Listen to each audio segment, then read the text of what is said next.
every superhero movie ever. Assemble.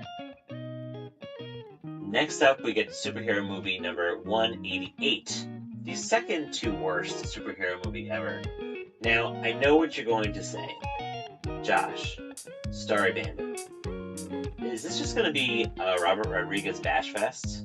Because the two worst superhero movies ever made were both directed and written by the same man. Yes, the same one I talked about last time, Robert Rodriguez.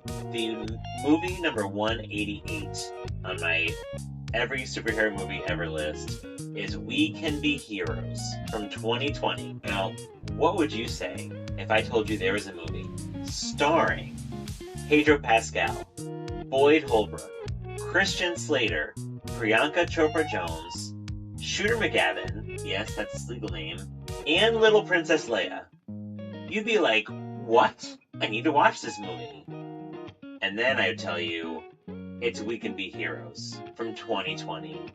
So our main characters are Pedro Pascal and his daughter, played by Yaya Gosselin.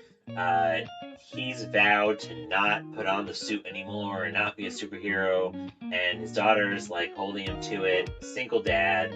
I don't think they even talk about who mom is or anything. That's fine, whatever. Long story short, alien invasion happens. Okay, they need all the superheroes. This is the first time they're having every one of them go off to try and attack some threat in, I don't know, a decade or something, or whatever, since Pedro Pascal has took off the suit. They need everyone in there. They do a semi-valiant effort, but they all get taken captured. All of the kids are at the headquarters, held in a school classroom, basically, and all of the kids have powers except for Pedro Pascal's daughter, Missy. Okay, so she's in this room. She's a little jealous of all the other kids who have powers, and they do little mischief stuff. Some of the CGI here is not great, but like I said, it is better overall. Okay. Priyanka Chopra is the director, who is both very like professional, powerful, kind of uptight, and there's something going on with her. And we seem to find out that she's maybe behind part of this or connected with the alien invasion. The kids escape. They go on this, journey to figure out, well, how are we going to save our parents so that our parents can then save the world? Okay. Here's where I'm going to cut to the spoiler. The alien invasion is fake. The entire premise of the movie is fake. It's a fake out. It's not real. It's a it's a test to challenge the children of these superheroes to try and get them to exhibit their powers, learn to work together, and become the new Justice Force or whatever they're called. I can't remember. And all the parents are freed, and then they all give a knowing, all right, Timmy, you did a good job there. And they're like, what? You put us through literal torture and trauma and all this, but now I guess maybe we're ready to save the world. These the youngest character, her name is Guppy. That's Little Princess Leia, and she's super strong, and she can't be more than 8 years old or something. And she's gonna be saving the world. She's ready now. Oh my gosh. By the way, I will say, Lava Girl and Shark Boy both make appearances in this movie. So, we'll put that there too. Again, not a coincidence that this is the second to worst superhero movie ever made. That said, the entire time I was watching this movie, I thought to myself, this is definitely going to be one of the worst. When they gave the reveal that none of this was real, I nearly fell off my seat. I think I just laughed in sheer lunacy. That's what it was. That's what I just started giggling and laughing, and my kids were a little concerned probably because they didn't understand what's happening. I didn't understand what's happening in this movie. It's really bad. This is another movie that I gave a half star to, and it is not worth watching. Unless you want to laugh with your friends. Knowing this spoiler makes it probably even funnier to watch. But go ahead. I'll give one shining moment. Shining is probably a little bit too bright of a word. Let's say one slightly lit up moment. The training montage with like Missy's grandmother is actually, who was also, back in the day, a superhero. It's actually kind of entertaining. That's not bad. And it's still, I can't believe these actors are in this movie. I can't believe it. Again, Robert Rodriguez is probably the reason, because he made incredible films before. But apparently he doesn't know how to do that anymore. So, sorry, Robert Rodriguez and all of you Shark Boy and Lava Girl fans, but our worst two movies on this list can both be attributed to him. And I'm sorry. That's movie 188. Every superhero movie ever. Assemble. So, when I was conceiving of this video series, I always knew that I was going to count down from the worst movie to the first movie. Something I don't think I really thought through is that this video series is going to be very negative to start, and I really apologize. I promise you, I love superhero movies, and we're going to get to good ones, and actually pretty soon we're going to get to ones that I have positive things to say about. Unfortunately, that's not the case with movie number 187. I would not consider myself a contrarian. There are many popular things I love. I mean, when we get to the top of the list, you'll see, I don't think things will shock you. Maybe some of my order could, but most of the movies that you think would be there are going to be there. That said, I know what people have always said about Catwoman from 2004. Directed by Pitoff, a French director known for movies such as Fire and Ice, Dragon Crusades, or Vidocq. But anyway, I had really never watched it until I was preparing for this video series. And I was really ready to say, you know what? This movie can't be as bad as people say. It's got Halle Berry, Sharon Stone, Benjamin Bratt. It seems like it's probably going to be fun. Fun and bad, okay? Well, I'm here to tell you that there's no fun. It's just bad. There was laughing, but just with how bad this movie is, I can't even believe. It's literally, I know it's the third worst superhero movie on this list, but it's one of the worst movies I've ever seen in my life. Period. Again, I wanted to like the movie, but it's not good. I'm going to list off several scenes that are among the worst scenes I've ever watched in my entire life on video. Period. The first scene, I used it for my trailer, but it's Catwoman's origin scene. Basically, Catwoman is left for dead, and she is dead. But for some reason, a mass of cats come walking toward her, one of whom apparently has the, spirit eye or something that can infuse someone with new life and new powers. But these cats swarm her dead body. One of them gets on her chest, locks eye with her, and that turns Selena Kyle into Catwoman. And now she gets up and she has powers and all the cat things we know about Catwoman. But she is swarmed, mauled by cats. And somehow the transition of power happens. Okay. Second scene, the basketball scene. Even if you've never watched this movie, if you've been on the internet, you probably have seen this scene. And it is as bad as there is. It's very similar in some ways to a very classic scene from another movie. This isn't probably too far away on the rankings, from Daredevil with Ben Affleck. The Ben Affleck, Jennifer Garner, Daredevil Electra scene in the playground. It's very similar in a lot of ways.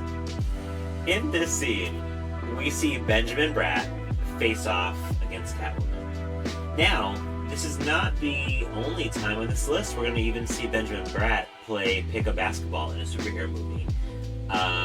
Pangborn lovers, you know who I'm talking about. Way better basketball as Pangborn than Benjamin Bratt is in this movie. But he goes toe-to-toe with a powered-up Selena Kyle, who hilariously, but not intentionally, I don't think. I don't know. It's a French director. Maybe it was on purpose. I don't know. Somehow, faces off against each other, and it's just horrible. Then the end fight between Halle Berry and Sharon Stone. It's just awful. It goes on for 10 minutes too long, and it's just a total disaster. And lastly, but not worstly, is Catwoman slurping shrimp like a cat. I'm not gonna say that I never had a crush on Halle Berry, but if I ever did, and I saw this movie at that time, I'm not sure how that would have went. Probably no more. Everyone in this movie had a dark shadow placed over them in Hollywood after it, and unfortunately there was good reason. Half star on Letterboxd, movie 187, Catwoman. Every superhero movie ever. Assemble. Okay, so movie number 186 is kind of in an interesting place here. So it's Captain America from 1990, directed by Albert Pyun, and starring Matt Salinger as Captain America. Ned Beatty's in the movie. Scott Collin is Red Skull in this movie, changed to of Italian descent, then German. It's a very memed. Unfortunately, it's been a very memed movie, and I'm here to tell you it's not very good. I did watch the theatrical edit. This movie came out very quietly in the United States. Apparently it was released much more widely in like Great Britain and other places in the world, but mostly went straight to video here in the United States. And it's a mess. It's clearly very low budget. Before I had to just double check that it wasn't just a home video release, that it was theatrically released. And again, there are moments, right? You can kind of see there's a little bit of good action, some interesting set pieces, even with the low budget, but it's just not a very good movie. It's very messy, very clunky. This is interesting though. So in recent years, there was a creator, Justin Duclos, who reported that Pyun, the director, had a director's cut of this movie that he watched, that this man kept the original movie canister with him throughout his whole life. And after he passed away, his wife shared this. And Duclos watched the movie and said, it's really good. It's kind of incredible. Apparently, the making of this movie was very complicated. There's a lot of studio interference. There was not, obviously, a lot of budget provided. Pyun wanted like this kind of like darker origin tale that was non-linear. We kind of went back and forth in time, apparently.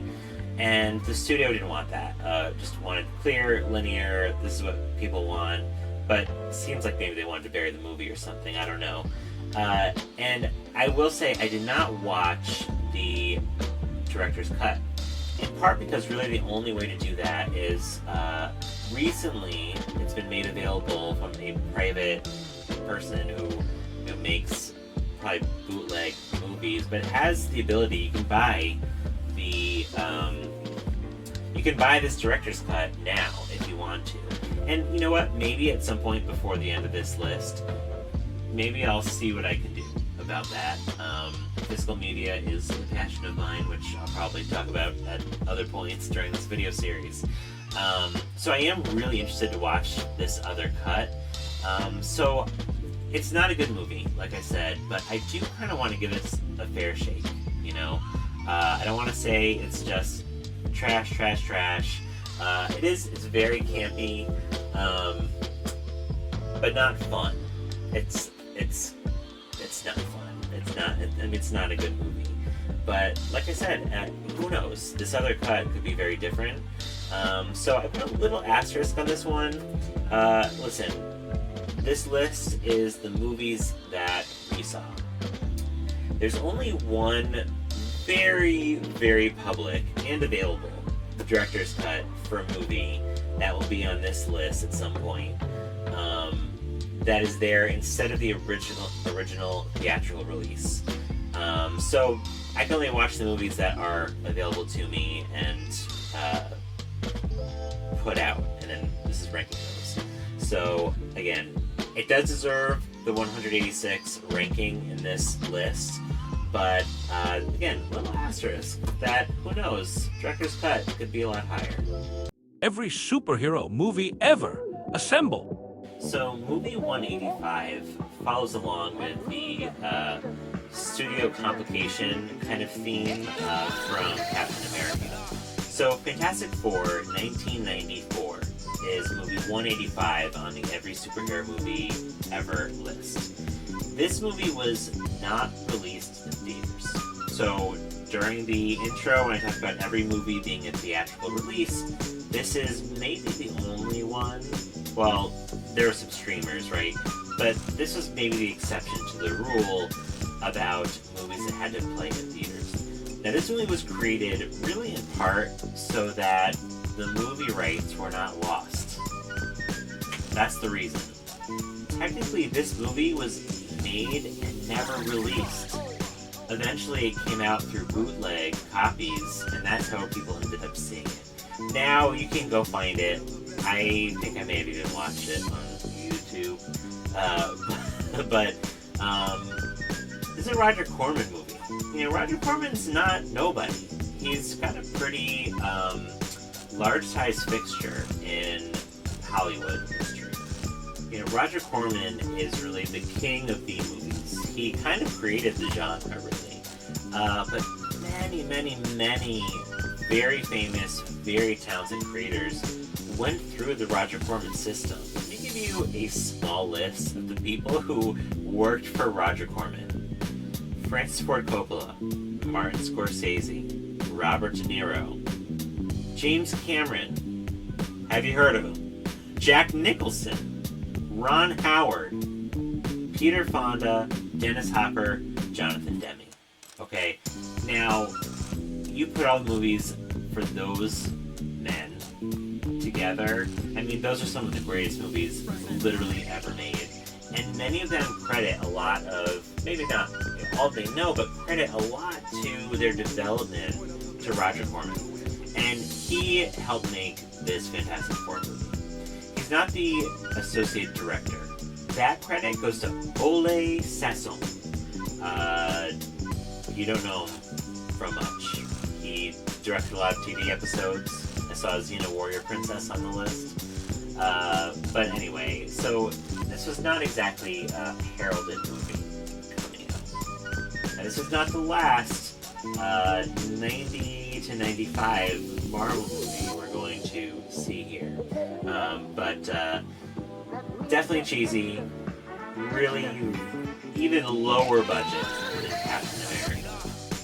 And there was a lot of like really cringy situations in this movie. Some not great depiction of Bullman, perhaps playing on some Jewish stereotypes. Alicia Masters is very over the top and, definitely kind of one of the highlights of the movie in a way, but probably not in the way they wanted it to.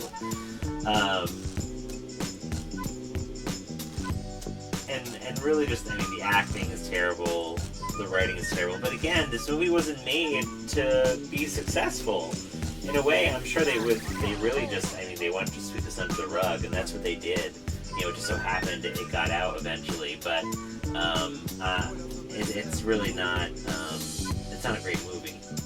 There is, again, another positive, right? There is a highlight from this movie that I want to talk about. The Doctor Doom costume design, the mask, the costume, is pretty cool. I gotta say, I was really into it. I thought Doctor Doom was pretty effective overall. The only thing is, it seemed almost like they put the microphone on the outside of his mask. So you're hearing like his voice through his mask into the microphone, and that just doesn't really play very well on watching a movie.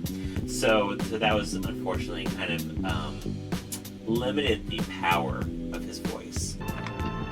They must be trained completely and absolutely. Certain preparation. Overall, it's again not a great movie. This movie I gave 1 star. Okay, so we bumped up. We're out of the half-star range. We're in 1-star range on my Letterboxd list. So that was movie 185. Every superhero movie ever. Assemble. Movie 184 brings us our first official sequel in the video series. This is Return of Swamp Thing. Movie 184 brings us our first sequel on the list in this video series so far, direct sequel. This is Return of Swamp Thing from 1989. This movie is basically a remake of the first one. Somehow, even though the first one goes through the whole origin story, but you don't really get, it basically tracks along the same line as the first movie. Swamp Thing, the first movie in the series, will be on this list as well, so I'll kind of go into more of that when we get there. First, I just have to tell you, in researching for this video, the director of this movie is Jim Wynorski. Now, Jim also has another movie on this list that's going to come out later in this list. So the change here is Heather Locklear is in this movie. This is 1989, so it's after T.J. Hooker, before Melrose Place, and she's okay. She's doing Heather Locklear basically. Not really sure why she's there. It's kind of ambiguous. She's the daughter of this rich guy who takes over the area, and there isn't really more that you need to know about that. And it kind of is trying on like a Toxic Avenger type of streak, which again, I'll talk about more Toxic Avenger plenty in this video series, because there are a few of those. One of the more interesting things I found while researching this movie is the director, Jim Wynorski. Now, Jim actually has another movie that's going to be on this list later, so it's got a better position than this one. Well, apparently, around the year 2000 or so, Big Jim decided to make a shift in his career. Instead of just kind of making low-budget, probably B and C level movies featuring women, probably mostly scantily clad, just when he went full on. Okay, here are the names of some of the movies that he directed. The Devil Wears Nada, The Hills Have Thighs, The Bear Wench Project, and The Breastford Wives, and finally, Cleavage Field. So, his career went in a different turn. Heather Locklear became much more famous with Melrose Place. So the actor playing Swamp Thing in this sequel, his name kind of seems like he could be in a Jim Wynorski movie. His name's Dick Durock. The villain here, played by Louis Jordan, is actually not bad. You know, he's pretty villainous. It's not It's not a horrible movie. It's kind of fun. Definitely going for the camp.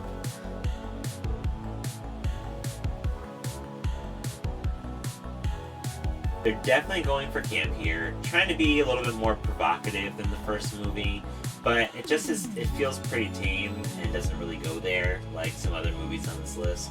So ultimately it was okay with some decently fun moments. So 1 star on Letterboxd. Movie number 184, Return of Swamp Thing, 1989.